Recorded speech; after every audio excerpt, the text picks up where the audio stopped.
प्रिय छात्रगण नमस्कार। Udayan IAS PCS studies के इस ऑनलाइन मोविशाला प्लेटफॉर्म पर आप सभी का बहुत बहुत स्वागत है। जैसा कि आप लोग जानते हैं कि हमारे संस्थान के द्वारा बीपीएससी 67वीं और 68वीं के लिए मैथिली ऑप्शनल ऑनलाइन कोर्स का आयोजन किया जा रहा है और जो आयोग के जो नए अध्यक्ष हैं श्री अतुल प्रसाद जी, उनके द्वारा 69वीं बीपीएससी का भी आयोजन की संभावित तिथि मई 2022 में बताया गया है। अर्थात ये जो कोर्स है आपका, ये 67वीं 68वीं और 69वीं बीपीएससी के लिए समान रूप से उपयोगी है। और इस कोर्स में आज हम आप लोग को ये बताएंगे कि मैथिली साहित्य जो हमारे संस्थान के द्वारा करवाया जा रहा है वह आपके लिए किस प्रकार से लाभकारी है। तो जैसा कि आप जानते हैं कि बीपीएससी की परीक्षा में ऑप्शनल विषय की बहुत ही महत्वपूर्ण भूमिका होती है। बीपीएससी मेंस में 3 सब्जेक्ट्स होते हैं, 2 जनरल स्टडीज के भाग होते हैं और 1 वैकल्पिक विषय होता है। तो हालिया एग्जामिनेशन ट्रेंड्स को जब आप देखेंगे 64वीं 65वीं और 66वीं रिसेंटली 3 एग्जाम हुए हैं, उसमें आप देखेंगे कि GS2 में जो मार्किंग है वो काफ़ी कम होता जा रहा है और GS1 का जो सेक्शन है उसमें डाटा इंटरप्रिटेशन जो 72 मार्क्स का होता है, उसके वजह से मार्क्स जिनके अच्छे आते हैं 180 190 के आसपास आते हैं और जो ऑप्शनल में 180 190 के आसपास ला रहे हैं और GS2 में 130 140 के आसपास ला रहे हैं, वो टॉप रैंक में आ रहे हैं, टॉप 50 में आ रहे हैं। ये वर्तमान में ये जो एग्जामिनेशन का ये ट्रेंड चल रहा है, इसमें इसीलिए आवश्यक हो जाता है कि GS1 में डाटा इंटरप्रिटेशन के साथ साथ हम एक ऐसा ऑप्शनल सब्जेक्ट लें जो अंकदायी हो, कम समय में तैयार होता हो। तो अगर आप इस पृष्ठभूमि में अन्य सभी वैकल्पिक विषयों पर जब विचार करेंगे, जो बीपीएससी के द्वारा जो अन्य वैकल्पिक विषय उपलब्ध करवाए गए हैं, जैसे history, political science, geography, public administration, anthropology, बहुत सारे सब्जेक्ट्स हैं, लिटरेचर के सब्जेक्ट हैं, तो आप उसमें पाएंगे कि कई सारे सब्जेक्ट्स के मार्किंग पैटर्न में बहुत ही वेरिएशन होता है। अब जैसे किसी साल हिस्ट्री, जैसे आप देखिएगा 63वीं में हिस्ट्री में काफ़ी अच्छे मार्क्स आए थे और 64वीं और 66वीं में हिस्ट्री में काफ़ी कम मार्क्स आए हैं। उसी तरह से पॉलिटिकल साइंस का देखिएगा तो कभी किसी साल जो है 150 आ रहा है, 130 आ रहा है।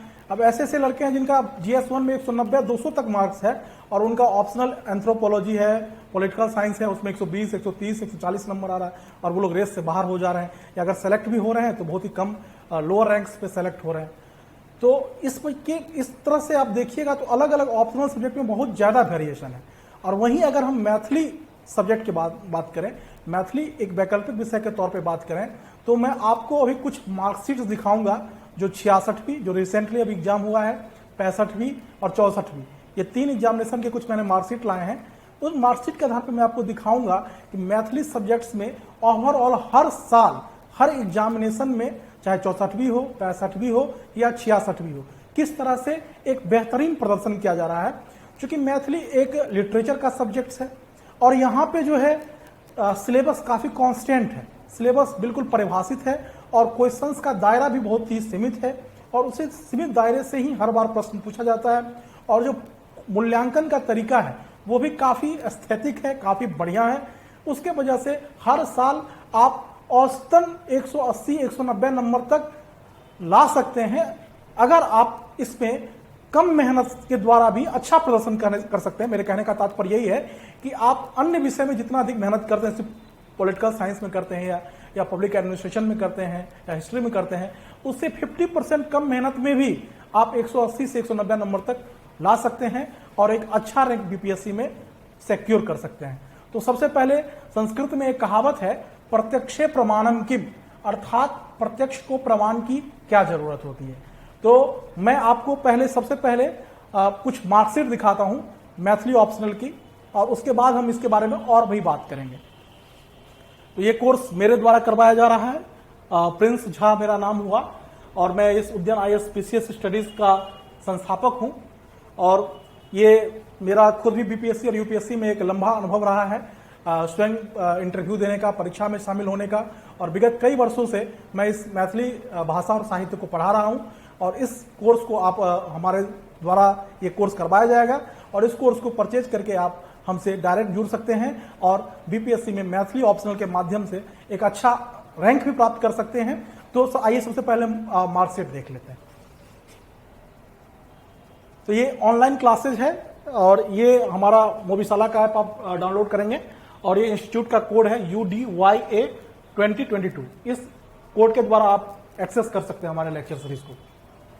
तो जैसा कि मैं आपको बता रहा था कि मार्कशीट के बारे में, देखिए ये 66वीं बीपीएससी का एग्जाम हुआ है और इसमें निशांत गौरव जी हैं जो EBC कैटेगरी से आते हैं और इनका जो मैथिली ऑप्शनल में जो मार्क्स है 190 मार्क्स है। इनका मैथिली ऑप्शनल में 190 मार्क्स है। मैथिली ऑप्शनल में इनका 190 नंबर है और इनका रैंक 17 है। 66वीं बीपीएससी का जो आप देखिएगा रैंक 17 है ये। और ये मैंने इनका कैटेगरी EBC भी बताया है। EBC मैंने इसलिए इनका बताया क्योंकि मैथिली भाषा और साहित्य में जो आम मिथिलांचल के लोग हैं, हमें एक भ्रांति है कि मिथिला जो है एक वो क्षेत्र विशेष, जाति विशेष, धर्म विशेष की भाषा है। मैथिली क्षेत्र विशेष, जाति विशेष, धर्म विशेष की भाषा नहीं है। ये मिथिलांचल क्षेत्र में रहने वाले सभी लोग, और जैसा कि आप जब कोर्स में पढ़ेंगे तो मैं मिथिलांचल क्षेत्र के बारे में और मैथिली की विभिन्न बोलियों के बारे में बताता हूं, तो मैं बताता हूं कि मैथिली जो है ये पूर्वी चंपारण से लेकर के, पूर्वी चंपारण के कुछ भाग से लेकर के, और ये झारखंड में जो नीचे जो देवघर, दुमका, पाकुर, और इधर पूर्व में जो बंगाल के सीमा कटिहार तक, और ऊपर में जो है नेपाल की तराई तक, इसमें जितने भी जिले आते हैं वहां उस क्षेत्र की भाषा जो है, वहां पर जो बोले जाने वाली भाषा है वो मैथिली है। हाँ, ये अवश्य बात है कि उसकी अलग अलग बोली है। जैसे बंगाल से सटे हुए भागों में पूर्वी बोली बोली जाती है और नेपाल से सटे हुए भागों में उत्तरी बोली बोली जाती है, और हाजीपुर वैशाली इलाके में जो है वो बज्जिका बोली बोली जाती है, और जो भागलपुर के इलाकों में है वो अंगिका बोली जाती है। तो ये मैथिली भाषा की अलग अलग बोलियां हैं जिसके बारे में हमारे सिलेबस में भी है, वो हम पढ़े। इसीलिए ये किसी क्षेत्र जाति विशेष की भाषा नहीं है। ये कोई भी आदमी, कोई भी व्यक्ति जो हिंदी भाषा को पढ़ना, लिखना और समझना जानता हो, वो कोई भी व्यक्ति जो हिंदी भाषा को पढ़ना, लिखना और समझना जानता हो, वो मैथिली ऑप्ट कर सकता है। और मैथिली में लिखना कोई बहुत ही मुश्किल कार्य नहीं है। मुश्किल से 40 से 45 मिनट में आप मैथिली में लिखना सीख जाएंगे। कई लोग मिथिलांचल क्षेत्र से भी होंगे जिनकी जो मैथिली बोलते होंगे लेकिन उनको लिखना नहीं आता होगा। यह हमारे देश का दुर्भाग्य है कि देश का दुर्भाग्य तो है ही, साथ ही अगर हमारे राज्य का दुर्भाग्य है कि हम अपनी मातृभाषा को प्रमोट नहीं करते हैं। जैसे बंगाल में बंगाली को प्रमोट किया जाता है, उड़ीसा में उड़िया को प्रमोट किया जाता है, गुजरात में गुजराती को प्रमोट करते हैं, साउथ इंडियंस के लोग भी अपने लैंग्वेज को प्रमोट करते हैं। लेकिन हम बिहार के लोग जो हैं उनके साथ दुर्भाग्य ये है कि हमारी जो अपनी भाषा है, मैथिली, मगही, भोजपुरी, इनको हम प्रमोट नहीं करते हैं, इनको हम शिक्षा का माध्यम नहीं बनाते हैं। मतलब कि मैथिली भाषा में शिक्षा देनी चाहिए, भोजपुरी भाषा में शिक्षा देनी चाहिए, मगही भाषा में शिक्षा देनी चाहिए। ये शिक्षा का माध्यम होना चाहिए। जैसे शिक्षा का माध्यम हिंदी और इंग्लिश है, उसी तरह से शिक्षा का माध्यम ये भी होना चाहिए। लेकिन हमारे सरकार, बिहार सरकार के द्वारा इस पर उदासीनता बरती जा रही है, जो कि किसी भी दृष्टिकोण से उचित नहीं कहा जा सकता है। इन सभी चीज़ों के बारे में हम डिटेल्स में बात करेंगे जब हमारी क्लासेस आरंभ होंगी, क्लासेस जब स्टार्ट करेंगे तो उसके बारे में हम बातचीत डिटेल्स में करेंगे। तो अभी मैं आपको मार्क्स बता रहा था कि ये इनका 17वां रैंक आया है और इनको मैथिली लैंग्वेज और लिटरेचर में 190 मार्क्स आए हैं और इनका टोटल मार्क्स 591 है और ये रैंक 17 टॉप रैंक में आए हैं। और 67वीं बीपीएससी में तो एसडीएम और डीएसपी के काफ़ी पद हैं। तो इस संदर्भ में 17 रैंक लाने का मतलब ये है कि आप एसडीएम और डीएसपी बनना स्वीकार करेंगे, अर्थात आपको एसडीएम डीएसपी के रूप में नियुक्ति संभव हो सकती है अगर आप मैथिली लैंग्वेज में अच्छा मार्क्स लाएंगे। इसी के साथ साथ आप और भी देखिए, और भी मार्कशीट है मेरे पास।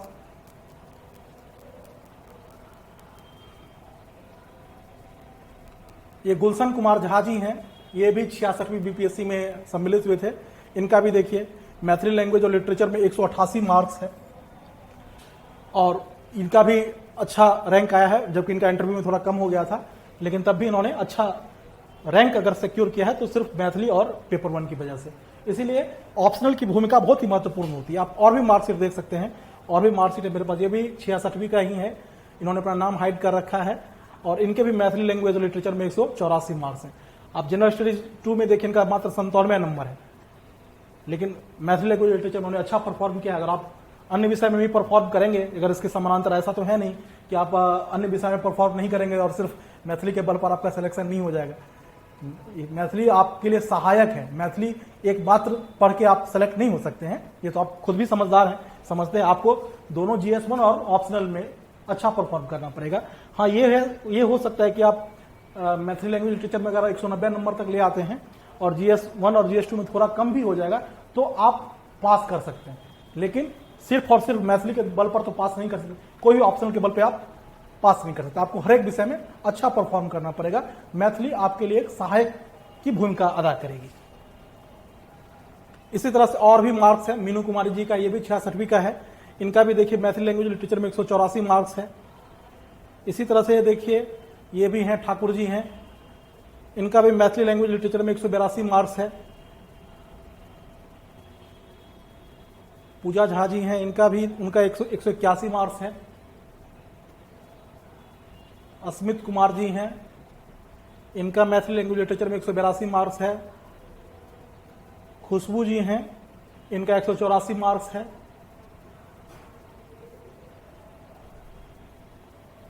प्रवीण कुमार जी हैं, इनका 182 मार्क्स है।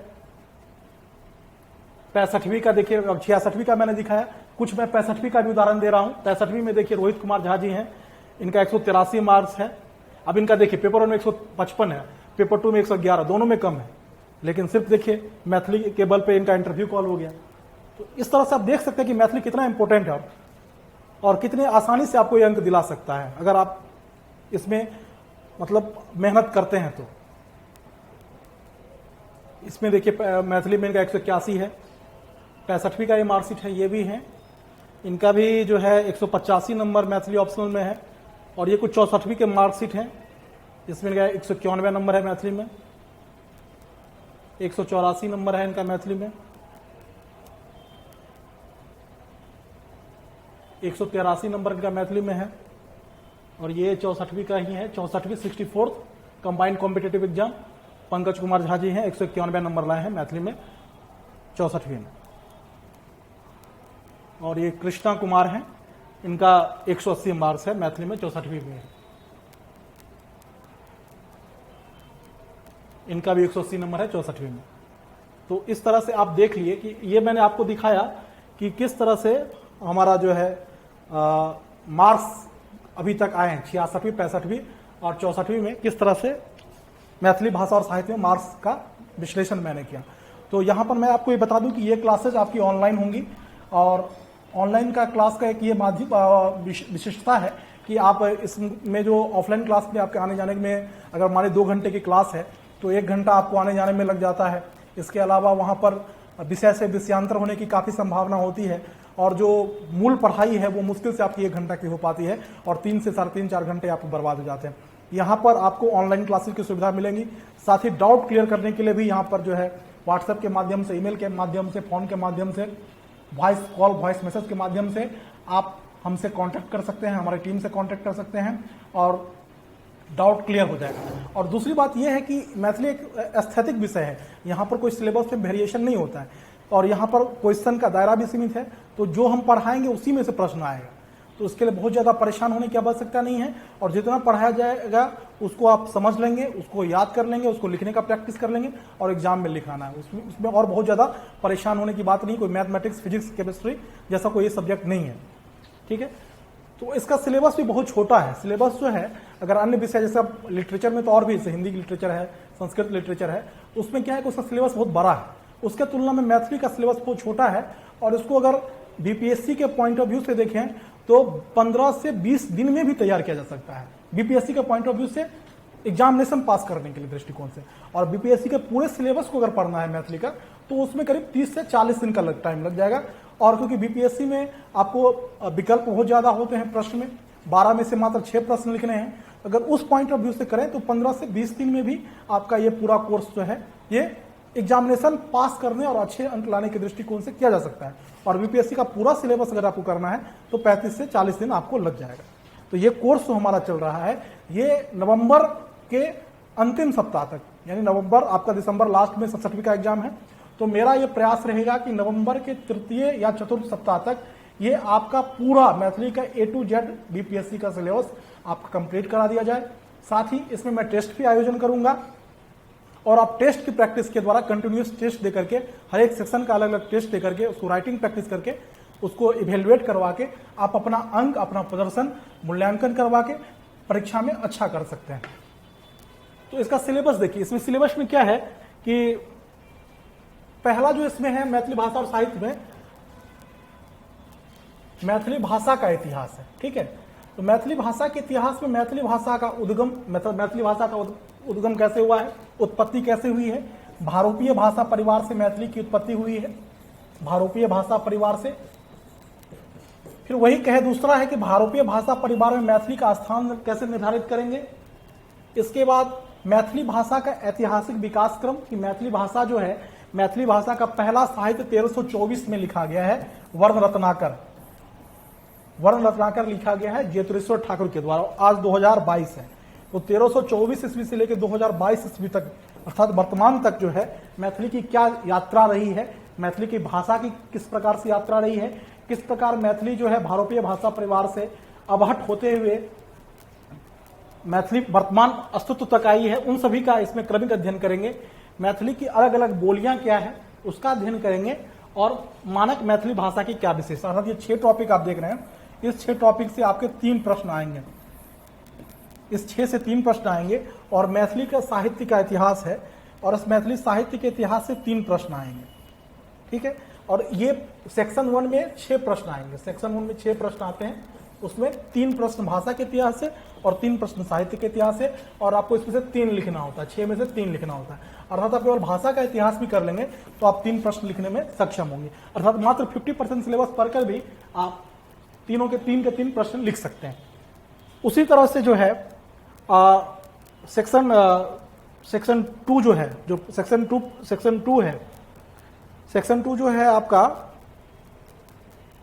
सेक्शन 2 से भी आपका 3 प्रश्न आएगा, सेक्शन 2 से भी आपके 3 प्रश्न रहेंगे लिखने, लेकिन विकल्प आपको 6 रहेगा, 6 में से आपको 3 लिखना है। तो इसमें सेक्शन 2 में मेनली 2 है, पद्य और गद्य, पद्य और गद्य। तो आप या तो पद्य पढ़ लें या तो गद्य पढ़ लें, और पद्य पढ़ लेते हैं तो गद्य को छोड़ दें, गद्य पढ़ लेते हैं तो पद्य को छोड़ दें। तो जो आपकी कविता में रुचि है या कहानी में रुचि है उसके अकॉर्डिंग आप डिसाइड कर लेंगे। वैसे विद्यापति हैं, गोविंद दास हैं, मनबोध हैं, चंदा झा हैं, यात्री जी हैं और आरसी प्रसाद जी हैं। ये 6 पद्य हैं, इसमें से 3 प्रश्न आएंगे। और ये मिथिला नाटक है, कन्यादान और दुरागमन, प्रबंध संग्रह, अलल का पाक, इसमें से जो है 3 प्रश्न आएंगे। ठीक है, इसमें एक व्याख्या होता है जो कंपलसरी होता है, उस व्याख्या में 7 विकल्प होते हैं, इसमें से मात्र 2 प्रश्न लिखना होता है। तो इस तरह से अगर आप पद्य सेक्शन को भी कर लेते हैं या गद्य सेक्शन को भी कर लेते हैं तो आप क्वेश्चन अटेम्प्ट करने की अवस्था में होंगे। अर्थात जो टोटल बीपीएससी का एक तो सिलेबस काफी छोटा है और उसमें भी आपको काफी विकल्प है, क्योंकि आपको 12 में से मात्र 6 प्रश्न करने हैं। तो इस प्रकार से मैं इस लेक्चर को यही कंक्लूड करूंगा और आपसे यही निवेदन करूंगा, आपको आश्वस्त करूंगा कि आप इस कोर्स को परचेज कर सकते हैं और आप इस कोर्स को परचेज कर सकते हैं और मैथिली साहित्य के माध्यम से बीपीएससी में अपनी सफलता सुनिश्चित कर सकते हैं। आपका बहुत बहुत धन्यवाद और आपके सफल सिविल सर्विसेज की तैयारी के लिए आपको मैं बहुत बहुत मंगल कामना और शुभेच्छा प्रेषित करता हूं और ईश्वर से प्रार्थना करता हूं कि आप सफल होकर के बीपीएससी के माध्यम से सफल होकर के बिहार सरकार में एक अच्छे अधिकारी के तौर पर बन करके जन कल्याणकारी कार्यों के द्वारा बिहार सरकार और बिहार की जनता की सेवा करेंगे। बहुत बहुत धन्यवाद।